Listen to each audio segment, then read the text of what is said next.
Hello students, I am CA Harshita Rizwani from HR Institute of Studies. Today we will be continuing chapter Power Sharing for Standard 10 student. Okay, so we were on the topic why power sharing is desirable. हमने ये पढ़ा कि power sharing होता क्या है. Belgium और श्रीलंका का example भी मैंने आपको दिया. अब अपन ये पढ़ने वाले कि पावर शेयरिंग जरूरी क्यों है. Why power sharing is essential, right? So from the discussion we had in our earlier session, two different sets of reason can be given in favor of power sharing. बोला है कि power sharing जो है उसके favour में मतलब उसके benefits जो है वो दो बेनिफिट्स हम बता सकते हैं. मतलब दो आर्ग्यूमेंट्स, दो बातें हम बता सकते हैं जो हमको प्रूव करेंगे कि पावर शेयरिंग अच्छी बात है, पावर शेयरिंग होना चाहिए. क्लियर? तो let us study. First, power sharing is good because it reduces the possibility of conflict between social group. अगर power sharing हो जाएगा तो एक एरिया में या एक सिटी, एक कंट्री, एक स्टेट में जो भी अलग अलग सोशल ग्रुप रह रहे उन लोगों के बीच में लड़ाई होने के चांसेस कम हो जाएंगे. बिकॉज जो भी कम्युनिटी उस जगह पे रह रही है सब कम्युनिटी के पास इक्वल पावर है, सो लड़ने के चांस कम हो जाएंगे. सो पावर शेयरिंग से कॉन्फ्लिक्ट होने की पॉसिबिलिटी रिड्यूस हो जाती है. Clear? Since social conflict often lead to violence and political instability. क्योंकि जब भी सोशल कॉन्फ्लिक्ट्स होते हैं, जब भी अलग अलग सोशल ग्रुप एक दूसरे से लड़ते हैं तो हमेशा यूजुअली ये चीज वायलेंस में क्रिएट हो जाती है. वायलेंस हो जाता है और उस वायलेंस से क्या होता है, पूरा पॉलिटिकल सिस्टम हिल जाता है, पॉलिटिकल इंस्टेबिलिटी हो जाती है. सो पावर शेयरिंग इसलिए भी जरूरी है एक पॉलिटिकल स्टेबिलिटी के लिए, पॉलिटिकल ऑर्डर के लिए. ठीक है, तो सबसे पहले बात अपन ने ये पढ़ी पावर शेयरिंग क्यों जरूरी है. Kind of political stability. क्या बोला है, अगर पावर शेयरिंग होगा तो जो भी सोशल ग्रुप एक साथ रह रहे हैं उन लोग के कॉन्फ्लिक्ट होने की चांसेस कम हो जाएंगे. क्योंकि अगर कॉन्फ्लिक्ट होता है तो उससे क्या होता है, वायलेंस होता है. वायलेंस से पूरा पॉलिटिकल सिस्टम की स्टेबिलिटी हिल जाती है. तो हम बोल सकते हैं कि हमारा पॉलिटिकल सिस्टम स्टेबल रहे, इसीलिए power sharing is desirable. Clear? Imposing the will of majority over the other may look attractive in short run, but in long run it undermines the unity of nation. तो मतलब short run में अगर हम ऐसे देखें कि majority लोग minority पे अपना विल, अपनी पावर, अपने डिसीजन थोप रहे, शॉर्ट रन में अट्रैक्टिव लगता है, लेकिन लॉन्ग रन में ये पूरी की पूरी कंट्री की यूनिटी को तहस नहस कर लेता है. अगर एक कंट्री को यूनाइटेडली रहना है तो उसके अंदर जो भी सोशल ग्रुप है उनको साथ में लेके चलना पड़ेगा. ठीक है? Tyranny of majority is not just oppressive for minority, but often bring ruin to the majority as well. Clear? तो फर्स्ट रीजन हम ये कोट कर सकते हैं, पॉलिटिकल स्टेबिलिटी के लिए पावर शेयरिंग जरूरी है. एंड इसका रीजनिंग मैंने आपको दिया कि पावर शेयरिंग होगा तो जो सोशल ग्रुप्स हैं जिनके बीच में पावर शेयर करना है वो एक दूसरे से लड़ेंगे नहीं तो वायलेंस नहीं होगा, वायलेंस नहीं होगा तो पॉलिटिकल स्टेबिलिटी मेंटेन रहेगी. दूसरा रीजन या दूसरा आर्ग्यूमेंट हम क्या बोल सकते हैं पावर शेयरिंग के फेवर में. There's a second deeper reason. जो second reason है थोड़ा deep है. क्यों? While power sharing is good for democracy, power sharing is very spirit of democracy. बोला डेमोक्रेसी की आत्मा ही पावर शेयरिंग है. डेमोक्रेसी चलता ही इस कंसेप्ट पे, पावर शेयरिंग के कंसेप्ट पे. डेमोक्रेसी मतलब ही ये होता है कि जो रूलर्स रूल कर रहे हैं उनकी नहीं चलेगी. जिन कॉमन पीपल ने उन रूलर को अपॉइंट किया, उन लीडर्स को अपॉइंट किया, they are also the part of the system. So democracy की जो स्पिरिट है वही पावर शेयरिंग है. A democratic rule involves sharing of power with those who affected by its exercise and who have to live with this effect. People have a right to consult on how they are to be governed. A legitimate government is one where citizens through participation acquire a stake in the system. तो एक democratic rule तभी होता है जब कोई भी decision जो लिया जाता है वो दोनों को कंसिडर करके, एक तो जो डिसीजन ले रहा है और दूसरा उस डिसीजन का इफेक्ट जिसको आने वाला है. एक प्रॉपर डेमोक्रेसी तभी बोला जाएगा जब उसके सिटीजन, जब उस कंट्री के सिटीजन डिसीजन मेकिंग में इन्वॉल्व होंगे और वो सिस्टम का पार्ट होंगे. क्लियर? सो डेमोक्रेसी का बेस स्पिरिट ही पावर शेयरिंग है. ओके, तो सेकेंड रीजन है कि डेमोक्रेसी की स्पिरिट ही पावर शेयरिंग है. हाउ मैंने ये भी आपको समझाया. ठीक है, let's call the first set of reason prudential and second moral. ये जो पहला सेट ऑफ रीजन है पॉलिटिकल स्टेबिलिटी वाला, मैं इस रीजन को प्रिटेंशियल बोलती हूँ, और दूसरे रीजन को हम बोल सकते हैं मोरल। प्रिटेंशियल मतलब क्या होता है, देखो ये प्रूडेंस नहीं है, प्रूडेंस मतलब सही और गलत, कि नॉर्मल सर्कमस्टांसेस में this is good and this is bad. देखो, based on the prudence or a careful calculation of gains and loss, prudence decisions are usually contrasted with a decision based purely on moral consideration. prudence वाला decision वो होता है जिसमें हमेशा फायदे और नुकसान की बात होती है, कि अगर मैंने ये किया तो मुझे क्या फायदा और वो किया तो क्या नुकसान। फायदे और नुकसान के बेसिस पे जो डिसीजन लिया जाता है उसको प्रूडेंस डिसीजन बोलते हैं। क्या तो पॉलिटिकल स्टेबिलिटी वाला प्रूडेंस डिसीजन बोल सकते हैं कि भाई अगर हमने पावर शेयरिंग नहीं किया तो पॉलिटिकल इंस्टेबिलिटी हो जाएगी, तो भाई नुकसान होगा, तो कंसिडरिंग दैट नुकसान हम पावर शेयरिंग कर लेते हैं। लेकिन जो दूसरा रीजन है it is moral reason. Moral reason क्या होता है कि ऐसा होना चाहिए, ये मॉरल रिस्पॉन्सिबिलिटीज में फायदा और नुकसान नहीं देखा जाता, ये होना ही चाहिए। तो अगर हमारी डेमोक्रेसी में पावर शेयरिंग होनी चाहिए, फायदा या नुकसान नहीं देखा जाता। क्लियर? तो ये दो सेट ऑफ आर्ग्यूमेंट्स हमने दिए for favouring the power sharing. Clear? While prudential reasons stress that power sharing will bring our better outcome, मतलब जो prudential reason ये बताता है कि power sharing से अच्छा outcome आएगा, while moral reason emphasizes the very act of power sharing is valuable. और जो prudential reason है वो बताता है भाई अगर power sharing करोगे तो आपका outcome अच्छा आएगा, तो you will get better outcome। लेकिन moral reason बोलता है कि power sharing as an act ही बहुत वैल्यूएबल है, उससे फायदा हो कि नहीं हो that you need to do it, it is the act is valuable, right? तो ये जो अपना टॉपिक था वो टॉपिक था कि पावर शेयरिंग डिजायरेबल कैसे है। बहुत ब्यूटीफुली इन्होंने एक्सप्लेन किया कि पावर शेयरिंग डिजायरेबल है। इस चीज को फेवर करते हुए दो रीजन दिए, एक रीजन प्रूडेंशियल रीजन दिया जो फायदे नुकसान पे बेस है, और दूसरा रीजन मोरल रीजन किया जो जरूरी है। This is a moral responsibility of any democratic government, right? So with this हमने why power sharing is desirable complete किया। अब next topic is Khalil's dilemma. ये एक स्टोरी फॉर्म में अब जाएगा, just give me a minute. Okay, so ये पूरा स्टोरी फॉर्म में जाएगा। खालील्स का क्या डिलेमा है, तो जो स्टोरी वो अपन पढ़ते हैं। In the city of Beirut there lived a man called Khalil. Beirut नाम की जगह पे खाली नाम का इंसान रहता था। His parents come from different community. खाली के पेरेंट्स अलग अलग कम्युनिटी के थे। खाली के जो फादर थे वो ऑर्थोडॉक्स क्रिश्चियन थे, और जो मदर थी वो सुन्नी मुस्लिम थे। ठीक है, तो खालील के मदर पेरेंट दोनों डिफरेंट कम्युनिटी थे। Father was from Orthodox Christianity and mother was from Sunni Muslim. This was not so uncommon in this modern cosmopolitan city. People from various communities that lived in Lebanon came to live in its capital Beirut. Okay, so basically अलग-अलग community के जो लोग हैं वो Beirut में आके रहते थे। They lived together, intermingled, yet for a bitter civil war among themselves. वो साथ में रहते थे, एक दूसरे के कल्चर को एक्सेप्ट करते थे, लेकिन स्टिल उनमें वॉर चलती थी, bitter civil war. Civil war क्या होता है मैंने आपको बताया, जब एक ही कंट्री के लोग आपस में लड़ते हैं, अलग अलग कम्युनिटीज जब एक में लड़ते उसको बोलते हैं civil war. One of the Khalil's uncle was killed in this war. इस सिविल वॉर में खाली के एक अंकल की भी डेथ हो गई थी। जब ये सिविल वॉर खत्म हुआ तो लेबनन के लीडर ने डिसाइड किया कि हमको पावर शेयरिंग का कोई बेसिक रूल डिसाइड करना पड़ेगा जिससे सिविल वॉर आगे नहीं हो। ठीक है, तो ये रूल के हिसाब से कंट्री का जो प्रेसिडेंट होगा ना, कंट्री का president compulsory Maronite sect of Catholic Christian community का होगा।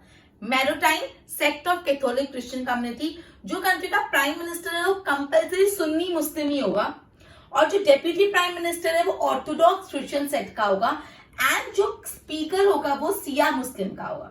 Under this fact the Christian agree not to seek French protection. ये पूरा अग्रीमेंट हुआ, क्रिश्चियन ने बोला ठीक है हम फ्रेंच का प्रोटेक्शन नहीं लेंगे, और Muslim agree not to seek unification with the neighbouring state of Syria.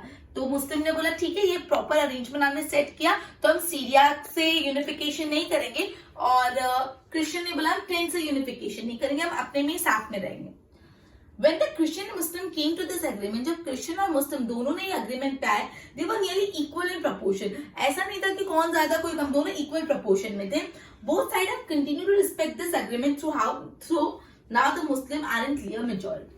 Khalid does not like this system one bit. He is popular man with political ambition, but in the present system, the top position is out of his reach. Khalid को ये बात नहीं पसंद आती, वो एक ऐसा इंसान है जो पॉलिटिकल एम्बिशन है, मतलब उसको पॉलिटिकली अपना करियर बनाना है, लेकिन अभी जो वहां पे सिचुएशन है ये बात करना पॉसिबल नहीं है. He does not practice either his father's or mother's religion and does not wish to be known by either. ना उसको अपना फादर का रिलीजन फॉलो करना है ना मदर का, और दोनों नाम से दोनों रिलीजन से उनको नहीं जाना जाता. He cannot understand why Lebanon can't be like any other normal democracy. Khalid को लगता है जैसे दूसरी डेमोक्रेटिक कंट्री होती है वैसे लेबनान में भी सिंपल नॉर्मल डेमोक्रेसी क्यों नहीं हो सकती. Just hold an election, allow everyone to contest, and whoever wins maximum vote became the president, no matter which community is come from. मतलब वो बोलते सिंपल इलेक्शन रखो, जिसको भी इलेक्शन में कॉन्टेस्ट करना है करो, जो जीता वो बन गया, वो कंट्री को रूल करेगा. क्यों ऐसा लग रहा है कि ये कम्युनिटी का इंसान ही प्रेसिडेंट बनेगा या ये कम्युनिटी का इंसान ही प्राइम मिनिस्टर बनेगा. Why can't we do that like in other democratic in the world? तो बोला हम ऐसा क्यों नहीं कर सकते जैसे दूसरे डेमोक्रेटिक कंट्री में होता है. His elders who have seen the bloodshed of the civil war tell him that the present system is best guaranteed for peace. उसके जो elders है जिन्होंने पहला का सिविल वॉर देखा था, उनको पता है कि सिविल वॉर में कितना खून बहा था, कितना मारामारी हुई थी, तो उस बेसिस पे ये जो अभी प्रेजेंट सिस्टम है उसी सिस्टम से शांति बनी रहेगी. ठीक है. The story was not finished, but they had reached the TV tower where they stopped every day. Vedant wrapped up quickly and posed his customary question out to Vikram. If you want the power to rewrite the rules in the Lebanon, what would you? Okay, ये सब question पूछे हुए हैं. ठीक है. तो ये story थी अबाउट खालिद्स डिलेमा. खालिद वाला सिस्टम ऑफ डेमोक्रेसी, लेकिन उसके एल्डर्स बोलते कि सिविल वॉर बहुत डेंजर था, ब्लड शेड हुआ था, तो अभी जो अग्रीमेंट हुआ है बिटवीन क्रिश्चियंस एंड मुस्लिम वो बेस्ट है. ठीक है. तो ये था खालिद का डिलेमा. Now हम पढ़ रहे हैं अपना next topic which is form of power sharing. अपना नेक्स्ट टॉपिक है फॉर्म ऑफ पावर शेयरिंग. अपन ने भी खालिद का डिलेमा पढ़ा, अब है forms of power sharing. The idea of power sharing is immersed in opposition to the notion of undivided political power. For a long time, it was believed that all the power of the government must reside in one person or group of person located at one place. काफी time तक ऐसा माना जाता था कि power सारे एक इंसान के पास होनी चाहिए. ठीक है. It was felt that if the power to decide is dispersed, it would not be possible to take quick decision. ऐसा माना जाता था कि अगर एक ही जगह पावर नहीं रहेंगे, पावर्स डिवाइड हो जाएंगे तो डिसीजंस फास्ट नहीं ले पाएंगे. ठीक है. But these notions have changed with the emergence of democracy. लेकिन ये जो कंसेप्शन लोगों के दिमाग में था वो बदल गया डेमोक्रेसी आने के बाद. Just a minute. One basic principle of democracy is that people are the source of all political power. In a democracy, people rule themselves through the institution of self-government. Democracy एक ऐसा form of government है जहाँ पे rule खुद ही people खुद को करते हैं by government. People rule themselves by government. ठीक है. Due to respect is given to diverse group, everyone has a voice in the shaping of public policy. Therefore, it follows that in a democracy, political power sharing is distributed as many citizens as possible. मतलब democracy में power sharing base होता है. कोई भी democratic country में power sharing नहीं होगा तो वो डेमोक्रेसी ही नहीं है. ठीक है. तो चलो सबसे पहले यहाँ पे आपको 4 फॉर्म्स ऑफ पावर शेयरिंग बताएं. पहला पढ़ते हैं. Power is shared among different organs of government. मैंने आपको चैप्टर स्टार्टिंग में ही बोला था, आपको पता है गवर्नमेंट जो है वो अपने पावर 3 ऑर्गन में शेयर करता है. Executive, legislative, judiciary. लेजिस्लेटिव क्या करता है? लॉ बनाता है. एग्जीक्यूटिव लॉ को इंप्लीमेंट करता है और जुडिशरी पनिशमेंट देता है जो लॉ को फॉलो नहीं करता. तो यहाँ पे लॉ बनाने का काम, लॉ एग्जीक्यूट करने का काम और पनिशमेंट देने का काम बट गया. तो यहाँ पे क्या हुआ? गवर्नमेंट ने अपने 3 ऑर्गन्स में पावर को शेयर करा. Let us call this horizontal distribution of power because it allows the different organ of government placed at the same. Such a separation ensures that none of the organ can exercise unlimited power. Each organ checks the other organ. इससे क्या होगा? हर organ दूसरे organ पे check करेगा. अगर legislative ने law बनाया तो उसको इम्प्लीमेंट कराने का काम एग्जीक्यूटिव का. एग्जीक्यूटिव ने इम्प्लीमेंट कराया तो गलती किसने की तो जुडिशरी पनिशमेंट देगा. तो हर ऑर्गन दूसरे ऑर्गन पे नजर रख सकता है कि वो अपना काम अच्छे से कर रहा है कि नहीं. This results in balance in power sharing. Last year we studied that in democracy, even though ministers and government officials exercise power, they are responsible to parliament and state assembly. Similar, although judges are appointed by the executive, they can check the functioning of executive or law. Okay, this arrangement is called the system of check and balances. देखो, सबसे पहला जो form of power sharing हमने पढ़ा, power sharing among various organs of government. कितने government के organ होते हैं? 3, legislative, executive, judiciary. Legislative law बनाता है, एग्जीक्यूटिव लॉ इम्प्लीमेंट करता है, judiciary gives punishment to the person who do not follow the law. तो यहाँ पे क्या फायदा हो जाता है, अगर एक ही इंसान लॉ बना रहा है, लॉ एग्जीक्यूट कर रहा है, पनिशमेंट है, तो घपले होने के बहुत हाई चांसेस होते हैं।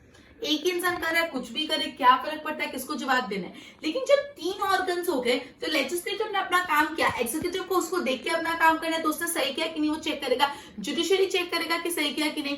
सो ये सिस्टम को हम चेक एंड बैलेंस बोलते हैं। This system is called check and balance. क्या ऊपर वाले का काम देखो और फिर अपने काम को बैलेंस मेंटेन रखो। अब नॉर्मली एग्जीक्यूटिव लॉ इंप्लीमेंट करवा रहे, अब एग्जीक्यूटिव चाहे तो उसमें कुछ घपला कर सकते हैं, बट नहीं, जुडिशरी बैठे ना देखने के लिए। सो यहाँ पे जब पावर्स डिवाइड हो रही तो हर ऑर्गन ऑफ गवर्नमेंट दूसरे ऑर्गन ऑफ गवर्नमेंट पे चेक रख रहा है। This system is called the system of check and balance. Clear?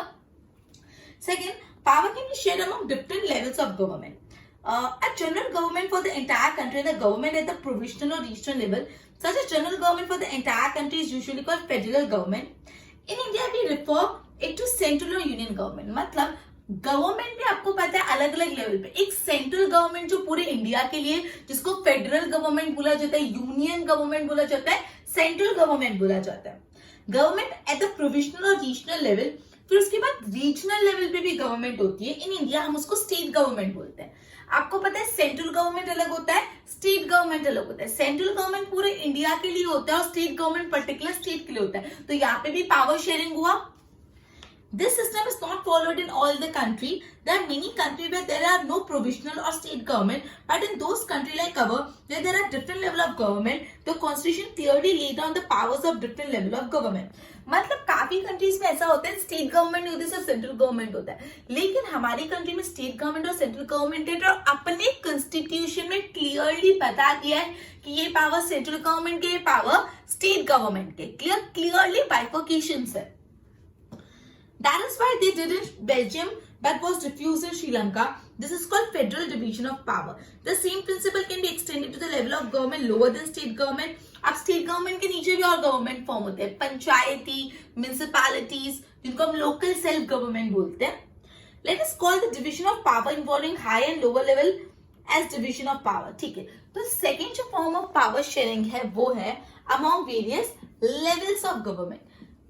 Levels of government में एक गवर्नमेंट होता है central government which is for the entire country, जिसको हम यूनियन गवर्नमेंट, फेडरल गवर्नमेंट बोलते हैं। फिर आता है हर स्टेट का गवर्नमेंट, जिसको हम स्टेट गवर्नमेंट बोलते हैं, और उसके नीचे आता है लोकल सेल्फ गवर्नमेंट। तो यहाँ पे क्या है कि पावर सिर्फ एक के पास नहीं, पावर शेयर हो रही है सेंट्रल, स्टेट और लोकल सेल्फ गवर्नमेंट में, और किसकी कितनी पावर है कॉन्स्टिट्यूशन में स्पेसिफाई किया हुआ है। तो ये भी एक फॉर्म ऑफ पावर शेयरिंग। तीसरा, power may also be share among different social group such as a religion and linguistic group. Community government in Belgium, हमने नेक्स्ट सेशन, लास्ट सेशन में कम्युनिटी गवर्नमेंट का कंसेप्ट सुना था कि हर community की government होगी, ठीक है, जैसे क्रिश्चियन कम्युनिटी की गवर्नमेंट, हर कम्युनिटी की गवर्नमेंट। तो community government is an best example for this. In some country there are constitutional and legal arrangement whereby socially weaker section and women are represented in legislation and administration. Last time we studied the system of reserve constituency in assembly and the parliament of our country. This type of arrangement is meant to give space in the government and administration. Basically, हमने ये concept reserve quota का concept पढ़ा है। reserve government मतलब reserve constituency मतलब जो weaker section of the society होते हैं उनके लिए अलग quotas होते हैं, जो women's होते हैं उनके लिए अलग quotas होते हैं, जिससे उन group का interest protect हो। Clear? This method is used to give minority fair share of power. इससे minorities को भी power मिलती है। तो third form of power sharing है among different social group. Power sharing among different social group, जैसे Belgium में था ना, बेल्जियम में क्या था, कम्युनिटी गवर्नमेंट, हर कम्युनिटी के गवर्नमेंट, और वो गवर्नमेंट उनके कम्युनिटी के मैटर से डील करेगी। Fourth one is power sharing arrangement can also be seen in the way of political party, pressure group and movement control or influence those in power. In democracy, the citizen must have freedom to choose among various contender for power. Obviously, democracy में लोगों के पास हक है कि वो चुन सकते हैं कि उनको किनको अपना लीडर चुनना है। In contemporary democracy, this take form of competition among different parties. इससे क्या होगा, अलग अलग पार्टीज में कंपटीशन होगा अच्छा परफॉर्म करने का।